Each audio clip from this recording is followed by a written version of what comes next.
What's up guys, KaizanBlu here. Tokyo Game Show has come to a close, and along with that chance to explore the Scarlet Forest for the first time, we also got a lot of gameplay for just about every weapon for my fellow Japanese hunters. Out of all those, 2 videos showcasing hunting horn gameplay stuck out to me in particular. After Gamescom, you guys know what we do with pre-release hunting horn gameplay, right? These were actually pretty helpful because while they weren't showing many new things that we haven't seen already, they showcased some things I wanted to go over when it comes to using bubbles, and all the differences and results that hunting horn can expect to see in solo and multiplayer. Definitely some interesting implications to be found if things don't change too drastically between the demo and the full game release. Speaking of which, bringing it real close guys, this one is just for the duders. They did say that they wanted hunting horn to be a stronger offensive weapon this time around, right? Well, I'm hoping that what we're seeing is the exact state that they actually want it to be in. Because if these numbers are any indication, well, let's just cross our fingers that hunting horn speedruns don't show out too hard when the home demo becomes available. Don't want another Rise situation where our numbers get nerfed before we even get to the full game. That aside though, let's get to the gameplay analysis. The first video I want to go through with you guys shows a decent example of how things will be to manage some of our new tools in the multiplayer setting, using some general strategies we'll want to pick up for the future. Notice how the player jumps in, gets those buffs up, and then nearly immediately starts setting up bubbles. From now on, we'll call this animation the Echo Dance, if only because the hunting horn shuffle is already taken by the recital mode animations. The Echo Dance takes a little over 2 seconds to complete and does a decent amount of burst damage when it finishes. That's good, because you'll want to use these a lot. We'll get into the exact details of why later, but for now, let's keep on going with the basic overview. The bursts don't seem like they have a very high vertical reach, so you may want to pack a few flash bombs in your kit to bring flying monsters back to the ground. When they're where you want them to be, let the musical minefield sing. This player used the rough triangle I was assuming would be the best way to place bubbles, since as long as a monster isn't all the way off on the opposite side of the area, they'll be in the range of at least 1 or 2. If you manage to get a topple, the best case scenario would obviously be that they fall directly towards the center so you can get the max benefits of all 3. You can't always guarantee perfect conditions though, especially in a multiplayer setting, so I'd suggest getting into the habit of repositioning your bubbles after you drop that first pile. The dream is to keep the triangle going, but that's not always going to be possible. We see the player try to turn their placement into a sort of line instead, but since Raydao decided to target the other players, it ended up moving out of the range of both the old bubbles and the newest one. Unfortunate, but manageable when you consider this. With a minute duration and a 30-second cooldown, every time you drop 1 bubble, you'll be able to place 2 more by the time it fades. That's what gave the hunting horn user the charges to do what they did next. After their brother and bonking the hammer user snagged the KO, the hunting horn rolls in and immediately does an echo dance into a forward recital. Remember that, because I'm guessing that'll be a very common combo. The note inputs you can do during the dance would set you up for at least 1 recital with the boosted damage from the bubble right away. Technically, you could smash note 1 to get 2 self-improvements to work with right off the bat, but Echo Wave would probably be the preferred option. You can see that because of the Echo Dance, there wasn't quite enough time left in the KO to land a full 2 song, and the encore ended up missing anyway. Just things to consider in the moment. A little after this though, we get to see what will be a hunting horn user's second essential item to pack, traps. Really just makes sense if you think about it. Hunting horn will now really like a stationary target. Shock traps and pitfall traps make stationary targets on demand.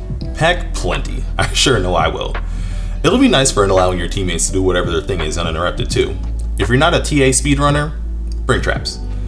Once a fight gets into a wider area, especially with monsters that can get kind of active, it may be smarter to try to space out your bubbles and or to try to keep only 1 going at a time. Sorry, but that just had such useless Spider-Man backflip vibes, like why did you... Anyway, it may be tempting to try to keep up that juicy 3-bubble kill circle at all times, but there are inevitably going to be moments where your teammates or the monster just aren't going to cooperate. Getting some hits in with just 1 bubble in play though, well, we can see here that that's pretty doable if you're dropping another bubble between combos and or the fight naturally just back towards one of your old ones. Now unfortunately the brightness of this footage kind of washes out the damage numbers, so I can't tell for sure here, but chances are that a bubble may still be clipping Raydao's tail or wing off screen every now and then. Monsters with long or wide frames are going to be good for this, like I briefly mentioned during my Scarlet Forest reaction video after seeing how much space Uthduna takes up in an area. Now, next I noticed something odd. Might be me, might be a hidden tech that we need to find out, but check this out. Before the hunter gets launched, the first song in the recital combo seems to get activated almost immediately, and then the combo essentially starts on song 2. And I know what some of you may be thinking, KaizanBlu, that might just be because they got launched. Well, I thought that too, until I slowed it down and realized that whatever happens here happens before the launch. Looking back through some of the older footage, I thought this was just a result of the recording quality playing tricks on my eyes, but it actually seems that we have in fact seen this before. How did we pull it off? I have no clue unfortunately, since I wasn't able to replicate it when playing the demo myself. If this is something you can actually make happen on purpose though, it'll be pretty darn useful for sneaking in instant use songs like Echo Waves or Heals.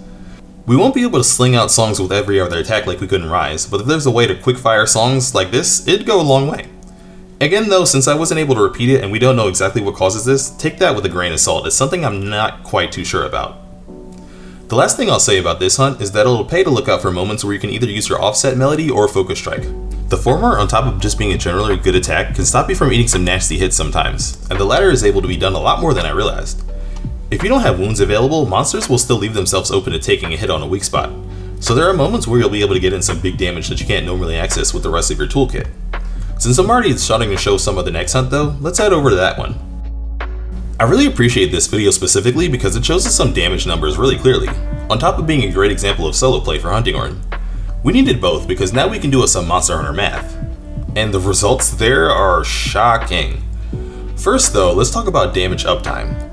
It might be weird to hear this considering Hunting Horn's typical niche in most Monster Hunter games, but Hunting Horn may be pretty darn strong as a solo weapon. I mean, yeah, there are usual sayings like the buffs affect you too and all that, but what we're talking about here comes down to straight up damage potential. While results might vary in multiplayer conditions, on your own you'll most likely be able to keep a monster from bouncing around much easier. If you stick near your bubbles, chances are the monster will also stick near your bubbles since you're the main target it has to aim for. Even though this player was following the tutorial prompts and probably doesn't know that they could place more than one bubble at a time, whenever there was one down, they were able to keep the fight pretty close for its entire duration. And while it was there, well, this part is another one for the Hunting Horn user ears only, because we don't need anyone calling for Hunting Horn nerfs too early. You guys ready for me to blow your minds? You sure? Okay. In the demo where we have no damage skills, no affinity for crits, elemental damage, so on and so on, Hunting Horn could put up numbers similar to Greatsword. Greatsword. You know, the weapon famous for doing absurd piles of single hit damage? That one. I'm not even exaggerating either. Since the numbers are clearer here, I was able to count up the amount of damage output that's split between the actual Hunting Horn attacks and the additional damage of the bubbles. Even though the play wasn't really perfect, the bubble at any given point was adding on no less than 40 to 50% more damage. Again, if say sound waves don't crit or do elemental damage or benefit from sharpness multipliers for example, the numbers will skew downwards a bit in favor of the physical attacks. But even if they don't, this is only one bubble we're talking about. You could hypothetically double or triple the amount of damage you're gaining here, at least in bursts.